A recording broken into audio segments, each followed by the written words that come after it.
আজকে আমি বানিয়েছি পেঁয়াজ ছাড়া খুব সুস্বাদু রুই মাছ ভুনা।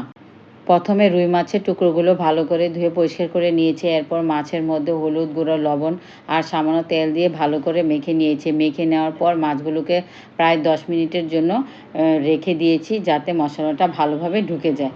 এবার ভুনার জন্য একটি মশলা তৈরি করে নেব। এই জন্য 3টি টমেটো, কয়েকটি কাঁচামরিচ এবং সামান্য ধনিয়া পাতা ব্লেন্ডারে দিয়ে ভালো করে ব্লেন্ড করে নিয়েছি। ব্লেন্ড করার মশলার মধ্যে দিয়েছি রসুন বাটা, আদা বাটা, লবণ, মরিচের গুঁড়া, ধনিয়া গুঁড়ো, হলুদ গুঁড়া এবং জিরা গুঁড়া পরিমাণ মতো। সব কিছু ভালো করে মিশিয়ে একটি সুন্দর মশলার পেস্ট তৈরি করেছি।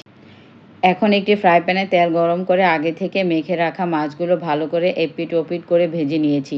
মাছগুলো সুন্দর করে ভাজা হয়ে গেলে তুলে রেখেছি। এরপর একই তেলের মধ্যে তৈরি করে রাখা মশলার পেস্ট দিয়ে দিয়েছি এবং মাঝারি আঁচে কিছুক্ষণ ভালো করে কষিয়ে নিয়েছি। যখন মশলাটা একটু শুকনো শুকনো হয়ে আসবে, তখন ঝোলের জন্য সামান্য পানি দিয়ে আবার একটু কষিয়ে নিয়েছি। এরপর ভেজে রাখা মাছগুলো মশলার মধ্যে দিয়ে ঢাকনা দিয়ে কিছুক্ষণ রান্না করেছি, যাতে মাছের সাথে মশলাটা ভালোভাবে মিশে যায়। সবশেষে নামানোর আগে কয়েকটি কাঁচামরিচ আর সামান্য ধনিয়া পাতা দিয়েছি। ব্যাস তৈরি হয়ে গেল পেঁয়াজ ছাড়া দারুণ মজাদার রুই মাছ ভুনা। বিশ্বাস করেন, এভাবে রান্না করে